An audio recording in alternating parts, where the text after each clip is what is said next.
d'Haïti.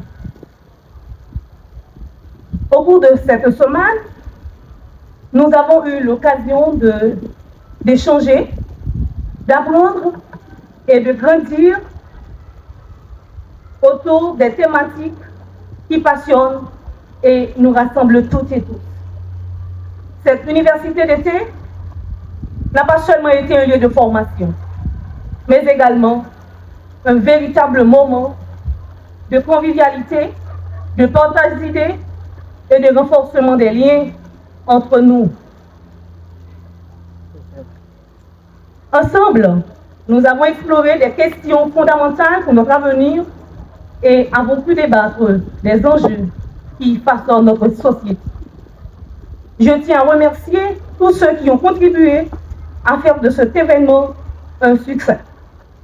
Des organisations, des intervenants, jusqu'aux participants, votre engagement et votre passion sont indispensables pour construire ce pays que nous rêvons toutes et tous. À présent, je vous demande, mesdames et messieurs, de vous lever afin d'apprécier, d'applaudir cette cérémonie de clôture qui s'achève ici aujourd'hui à l'Hôtel Bell. Je vous demande de vous lever. Applaudissez s'il vous plaît. Ici, vous assistez à la fin, à la clôture de cet événement. Je vous souhaite bienvenue à la cérémonie de clôture de l'université d'été organisée par le parti Tête Ensemble pour le progrès et la justice d'Haïti. Et construire un avenir meilleur avec un peuple debout et solidaire pour une Haïti forte. Dans les cervelles, nous mettons la tête ensemble. Tête ensemble pour une Haïti forte. Merci.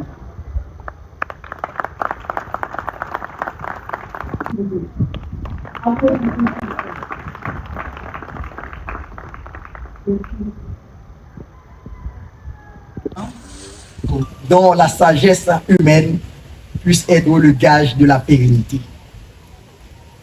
Ainsi, la mesure des connaissances, c'est la mesurer sans mesure. Au nom du président, Dr Kelly Sébastien, au nom des membres du comité organisateur de l'université d'été et en mon nom personnel, je vous souhaite la plus cordiale bienvenue. Depuis mardi dernier, le parti Tête Ensemble pour la justice et le progrès d'Haïti organise une série d'activités à caractère intellectuel.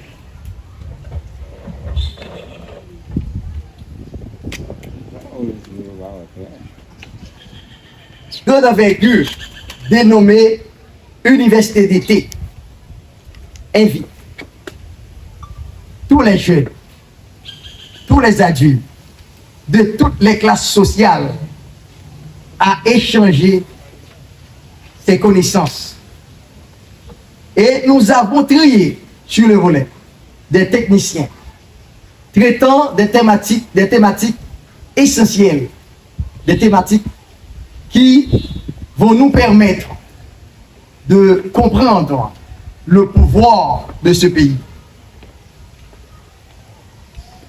Nous avons parlé des thématiques telles le fonctionnement de l'état des droits, le fonctionnement des collectivités territoriales, etc. On a été brillamment traité par des techniciens efficients et efficaces. Sur ce, il revient à dire, comme disait Albert Camus, un homme n'est plus un homme par les choses qu'il tait, mais par celles qu'il dit. Vous en préparez des hommes, des femmes aptes à répondre à ce contexte particulièrement complexe des défis sur le plan politique, économique, à de nombreuses situations des crises économiques profondes et des inégalités sociales exacerbées. Ainsi, au niveau du parti Tête Ensemble pour la justice et le progrès d'Haïti, nous lançons officiellement dans une lutte contre l'ignorance, lutte contre l'inacceptable, lutte contre la corruption, lutte contre le banditisme, lutte contre la pauvreté. Le parti est ensemble pour promouvoir sa capacité d'accueil des jeunes venant des différents contrées. On a des jeunes venant de Petit Trou de Nip, des jeunes venant du département de l'Artibonite, des jeunes venant du département du Centre. Pour ensemble, nous frottons les idées pour avoir une idée claire sur la situation de ce pays. Nous sommes réunis cet après-midi, non pas seulement pour remettre des certificats de fin de formation, mais aussi pour partager nos préoccupations sur la situation difficile et troublante auquel Haïti, notre chef d'été, n'a pas été une réflexion venue du hasard. Il s'agit d'un espace d'apprentissage pour partager, discuter des stratégies innovantes pour relancer l'éducation, promouvoir la participation citoyenne et construire un avenir meilleur avec un peuple debout et solidaire pour une Haïti forte. Pour cette Haïti dont nous tous nous rêvons, il faut lutter. Nous devons lutter en nous réunissant, en nous frottant les cervelles, en nous mettant la tête ensemble. Tête ensemble pour une Haïti forte. Merci. Merci d'applaudir le vice-président du parti, s'il vous plaît. Applaudissez, s'il vous plaît. Merci beaucoup. À présent, nous allons vous présenter les membres de la commission fortement, bien avant de les enlever. Je vous demande de les appeler.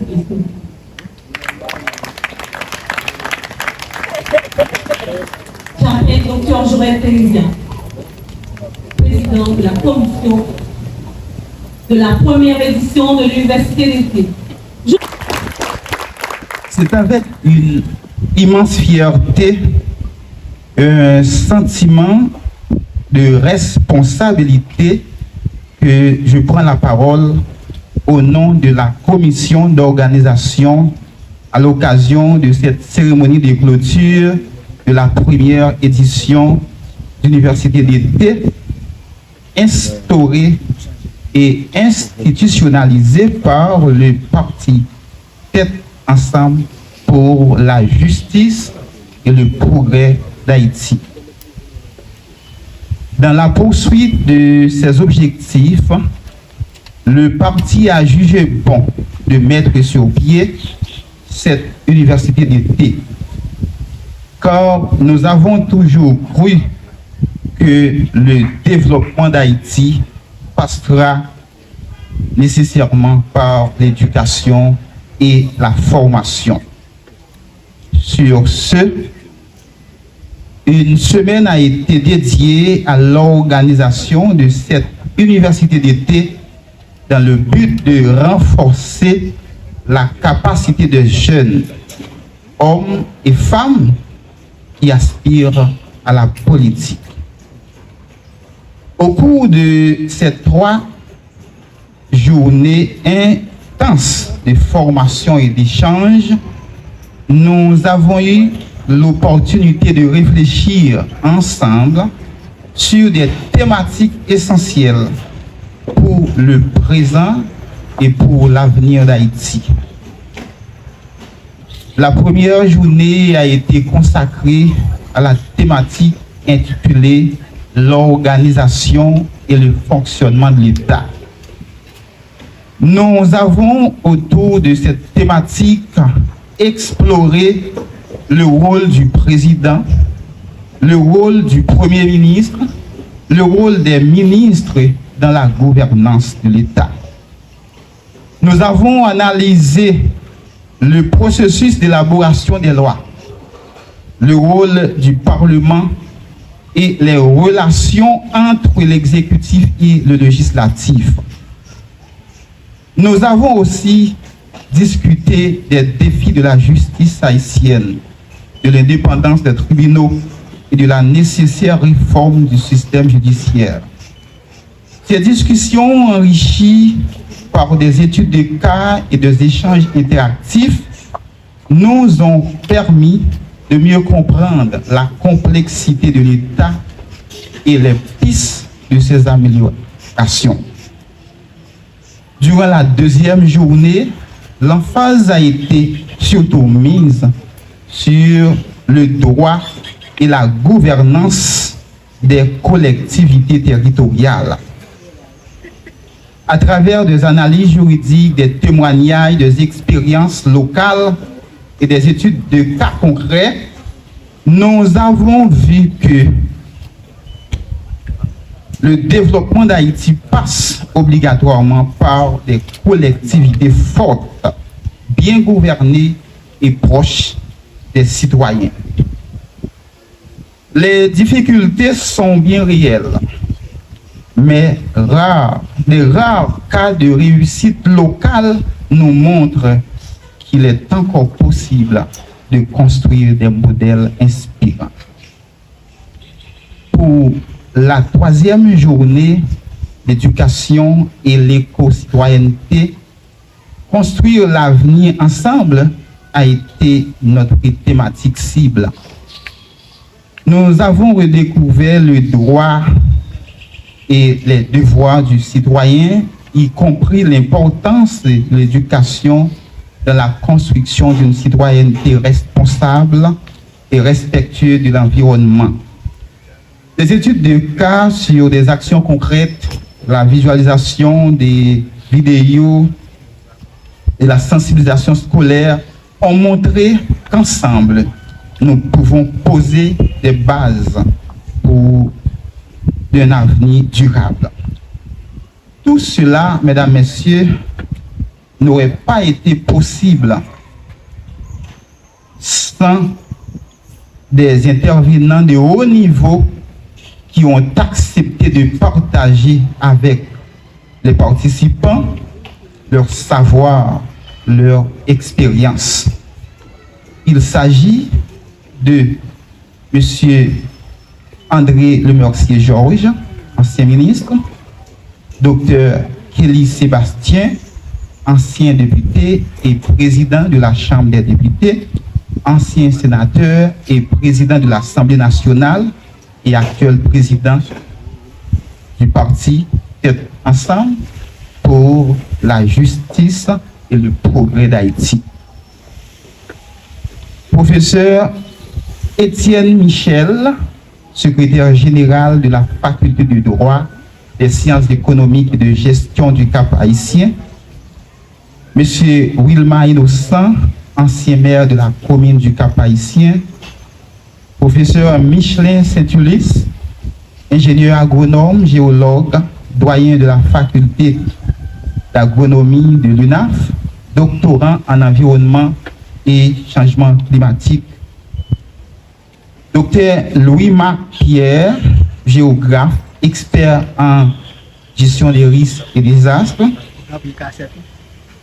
Professeur Joël Clérésia, philosophe, doctorant en gestion des systèmes éducatifs, secrétaire général, docteur en gestion des systèmes éducatifs, secrétaire général du campus Henri-Christophe de l'Université d'État d'Haïti à Limona. Je te prends formation dans 3 thématiques. Donc, c'est organisation et fonctionnement de l'État. C'est droit, agent, collectivité territoriales gouvernées. Et troisièmement, c'était éducation populaire et l'éco-citoyenneté.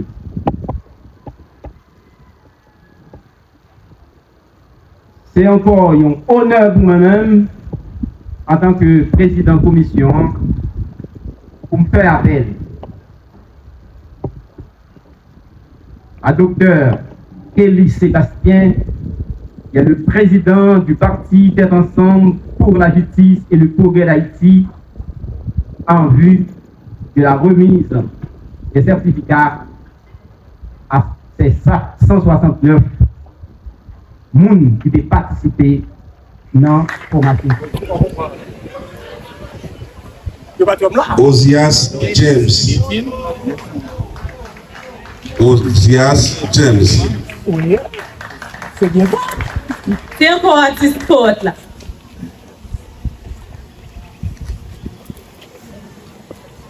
Paul Henson.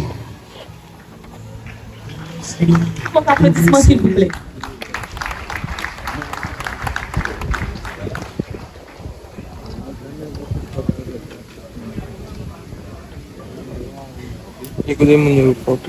Louis Woody n'est pas présent. Nous passons à la deuxième personne, Louis Tonia. Maslem Lindsay.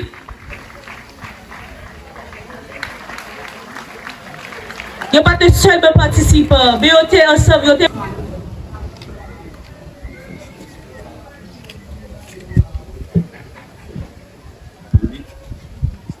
Lima Sanof da Lendiz.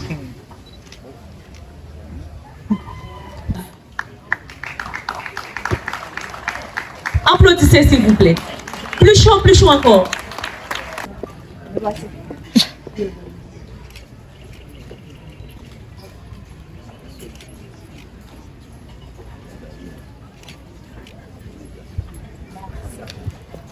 Merveille Rose Nika. C'est une merveille. Métellus de Lima. Métellus de Lima.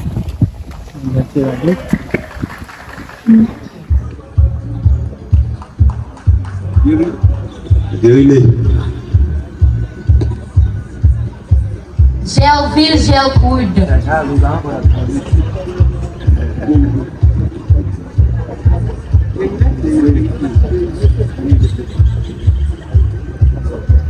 Jean-Guy Vance.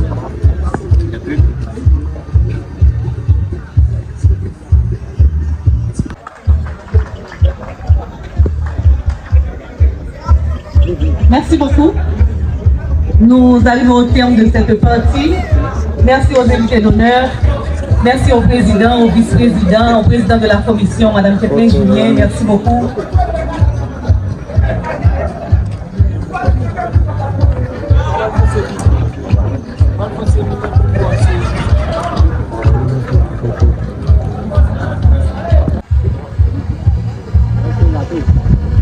C'est ensemble pour la justice et le progrès d'Haïti.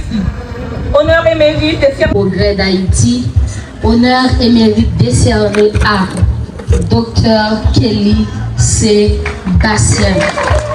Un témoignage de notre profonde reconnaissance de votre dévouement exemplaire, votre sens élevé du service et votre leadership éclairé, votre intégrité, votre constance et votre inébranlable volonté de contribuer à l'édification d'une Haïti juste et égalitaire constituent pour nous, membres du parti Tête Ensemble pour la justice et le progrès d'Haïti, une source d'inspiration et de motivation.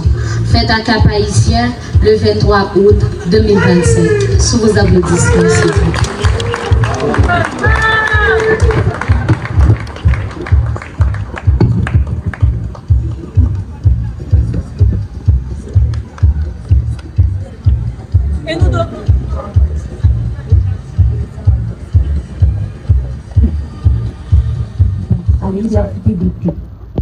Le cœur rempli de gratitude et l'esprit illuminé par une nouvelle vision. Je viens vous exprimer nos remerciements les plus sincères et les plus profonds. Ces 3 jours de formation intensive du 20 au 22 août 2025 qui ont littéralement transformé notre compréhension. Avant cette université, avons-le honnêtement, pour beaucoup d'entre nous, la politique en Haïti avait un visage marqué par la colère, la fumée des pneus brûlés, les clameurs des manifestations et l'image d'épouvante d'un passé révolutionnaire que nous avions mal interprété. Nous avions réduit la politique au slogan « couper tête, brûler caille ». Nous croyons que c'était ça, l'action politique. Crier, détruire, s'opposer. C'était un mode de réaction, pas d'action.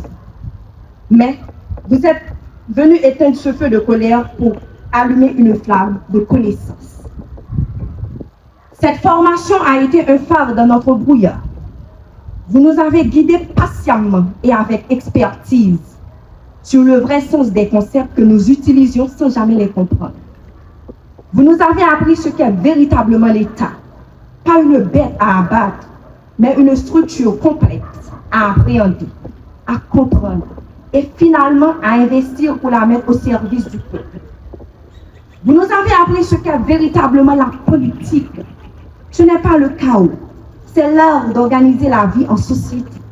C'est la science du projet commun, de la négociation, de la construction patiente d'institutions fortes, de la gestion des biens publics et de la vision à long terme. Tête ensemble a été bien nommé. Vous ne nous avez pas seulement enseigné des théories, vous nous avez appris à mettre nos têtes ensemble. Vous avez remplacé la révolte solitaire par la réflexion collective. Vous avez échangé nos pierres de colère contre des livres de sagesse et nos slogans de rage contre des stratégies de changement. Par cette clarification salvatrice, par cette lumière des ténèbres, pour avoir fait de nous non plus de simples manifestants, mais des citoyens conscients, des acteurs politiques en devenir. Merci, merci beaucoup. Mais notre plus grande façon de remercier ne sera pas dans nos mots aujourd'hui, elle sera dans nos actions de demain. Nous sortons d'ici engagés à porter cette nouvelle vision dans nos communautés, à expliquer, à former à notre tour, à participer à la vie de la cité avec une compréhension renouvelée et une volonté inébranlable de bâtir. La tâche est immense, mais notre boussole est maintenant bien réglée. Merci de nous avoir montré le chemin. Vive la formation, vive la réflexion, vive Tête ensemble et vive Haïti. Une Haïti que nous construisons enfin ensemble avec nos têtes et nos mains unies. Je vous remercie.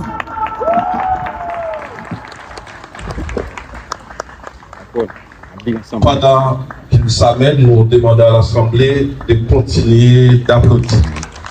Plus fort, plus fort encore. L'invité d'honneur. Pas de citer non yo. Même développer des monde qui remarquer toute personnalité d'honneur qu'il a. Recteur Université publique du Nord, Dr. Joab Bixama, gagnant commissaire du gouvernement, M. Nos écrivains, gagnant juge dans le cour d'appel, Carlo Gilmis,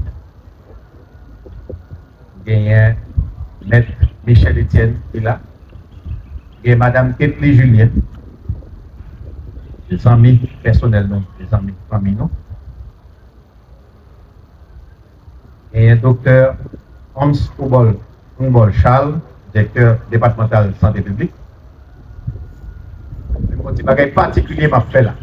Je vais demander étudiants faculté de droit, particulièrement première année, promotion Charles ça aussi collègue, condition qu'on y a dans la faculté. Il m'a demandé professeur qui n'a faculté de droit là, je dis. Mais attendez, s'il vous plaît, faut-il professeur Edson Louis, professeur Pedro Thermidor. On dit donc on apprécie professeur Sao. Parce que c'est le monde qui fait me paraître. Et pas au seul, non. C'est le monde qui fait me paraître que dans la faculté de droit. Et c'est grâce à eux, nous avons des engagements pour continuer. Et nous-mêmes, sans nous toujours aller au grand plan de bio. Donc, c'est eux tout, bon plaisir, qui fait toujours continuer, engager dans la faculté. Chers compatriotes, un simple regard parcouru dans cette auguste assemblée m'amène à une conclusion pertinente. L'espoir est encore vivant pour notre pays. Oui, je peux espérer qu'Haïti peut renaître de ses cendres. En effet, moins de 3 jours après avoir lancé un appel à la candidature pour l'inscription des jeunes à la première édition de notre université d'été, nous avons enregistré plus de 300 participants en ligne. Et pour des raisons pédagogiques, logistiques, nous avons été contraints de procéder à une sélection en mettant en place des critères de parité de genre, de représentativité territoriale et de capacité potentielle de transmission de connaissances. Et après analyse du dossier, la commission spéciale a pu retenir 127 candidats, dont 44% de jeunes filles. Mais devant l'insistance et la manifestation d'intérêt des jeunes, le chiffre de participation a dû vite grimper à 169. Nous avons réuni une première promotion de jeunes issus de différents niveaux, horizons et disciplines universitaires, des leaders politiques, d'élus locaux, de potentiels candidats aux différents postes sélectifs, notamment les collectivités territoriales.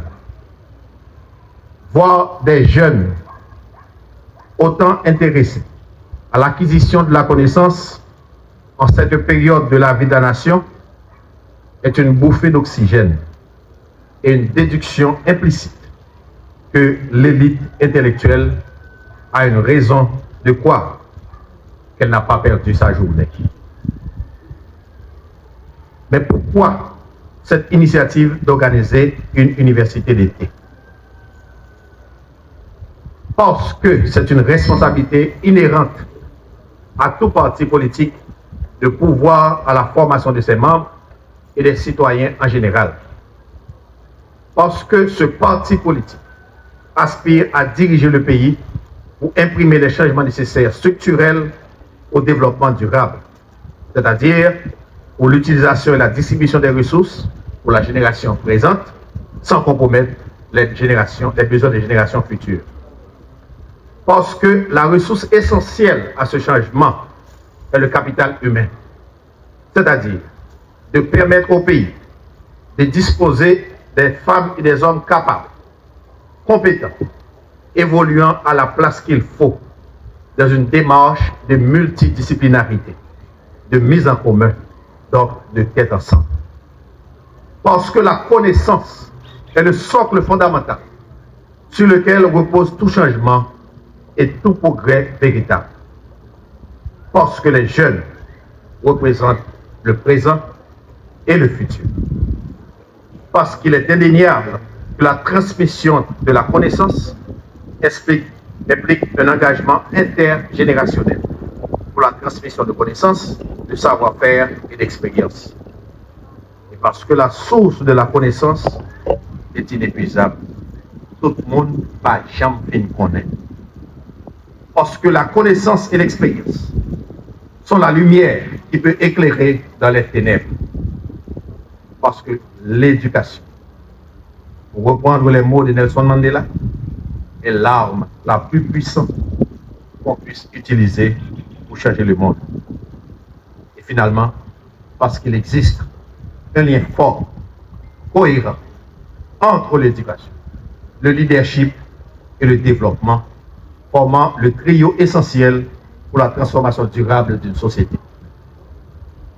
L'éducation permet non seulement d'acquérir les connaissances, mais surtout les connaissances, les compétences critiques et les valeurs nécessaires pour guider les autres avec vision et intégrité.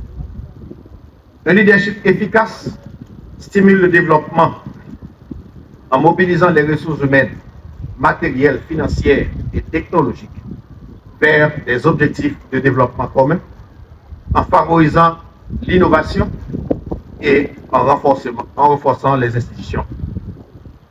Et il va sans dire que dans les communautés où l'éducation est favorisée, les leaders émergent avec une conscience sociale plus aiguë, capable de promouvoir des politiques inclusives et de catalyser le progrès économique, social et culturel. Aussi, investir dans l'éducation, c'est semer les graines de leadership responsable, moteur de développement équitable et durable. Voilà, mesdames et messieurs, l'un des credos du parti, l'une de ses raisons d'être. Voilà pourquoi nous disons aujourd'hui notre fierté de voir ces jeunes répondre massivement à notre appel en dépit des tentations de toutes sortes vers des activités, comportements nocifs qui les menacent et qui nous menacent tous. Ils sont susceptibles de contribuer ou de précipiter la désintégration socio-économique de notre pays. Voilà pourquoi le parti est tant reconnaissant envers ses intervenants de différents horizons, d'avoir accepté de partager bénévolement leur savoir et leurs expériences avec vous. Et le docteur Jean-Paul Espace devrait se retourner dans sa tombe et constater avec sourire que l'élite intellectuelle recommence à démontrer son utilité sociale. Voilà pourquoi, en constatant la présence de cette brochette si spéciale d'invités d'honneur, composée d'intellectuels, de responsables académiques de haut lieu de la transmission du savoir, professeurs, doyens de faculté, recteurs d'université, de professionnels de tout rang, de membres du secteur privé, de politiques, comme mon ami que j'ai oublié de citer, de mentionner le nom tout à l'heure, l'ancien député Franzi Louis, là, et des membres de la société civile. Et sans être régionalement chauviniste, l'esprit de Christophe est encore vivant. Et que nous pouvons affirmer sans crainte de nos tromper que cette assemblée dispose d'un échantillon assez représentatif des ressources pour aider le pays à sortir de ce bourbier. Je veux croire également que c'est le cas pour les autres régions. Le défi actuel est comment nous montrer dignes héritiers de Toussaint, de Boukman, de Cécile Fatim, de Sanit Belair, de Marie-Claire Heureuse Bonheur, de Dessalines, de Christophe, de Pétion, de Capois-Lamotte, d'Athénor Firmin, de Jean-Paul Esmas, de Jacques Roumain, de Charles Maïférald, de Goman, pour ne citer que cela, et sans la prétention non plus d'être exhaustif, en démontrant une capacité et une intelligence politique au-delà des clivages traditionnels et superficiels, de mettre ensemble le peu de ressources dont nous disposons, je parle de ressources cognitives, ressources intellectuelles particulièrement, de le peu de ressources dont nous disposons encore et les mettre au service du bien commun. Mesdames et messieurs, en ce moment particulièrement difficile de notre histoire, l'indifférence n'est pas une option. Le sectarisme n'est pas une option. Les luttes violentes de pouvoir, ou bien pour le pouvoir personnel, la propension au pillage des ressources de l'État ne sont pas une option parce que tôt ou tard, vous en paierez le prix individuellement ou collectivement dans ce domaine. Santé, éducation, environnement, sécurité, bien-être. C'est dans tête ensemble nos cas construits, en mettant en valeur toutes nos compétences, en préconisant un leadership collectif pour garantir la paix et la stabilité, pour exploiter nos valeurs en permettant aux différentes générations, de lier énergie, valeur, engagement, identité, patriotisme pour le pays, pour les ancêtres. Et finalement, Voilà pourquoi je dois féliciter vivement toute l'équipe du parti, particulièrement les membres de la commission spéciale d'organisation de cette université d'été, d'avoir osé et réussi ce pari, ce premier pari. C'est le fruit d'un travail collectif, concerté, où les différences de vues ont pu être exprimées et prises en compte au profit de l'intérêt commun. Que cette culture de tête ensemble continue de vous hanter partout et en tout. D'autres sujets importants devront être abordés. Histoire, économie, gestion, développement territorial, politique publique, la culture, les patrimoines. Par exemple, pourquoi ne pas penser à un séminaire de 2 jours sur le gouvernement et le royaume de Christophe pour assimiler le contexte de gouvernance politique à l'époque. J'étais un coup d'œil aussi sur le gouvernement de Pétion. On pourrait le faire le week-end précédent, la célébration de la mort du roi, Henri Ier, c'est-à-dire le week-end du 4 et 5 octobre. Ce sera l'occasion de faire une analyse objective, critique, dans une perspective de comparaison avec la conjoncture actuelle et d'en tirer les leçons.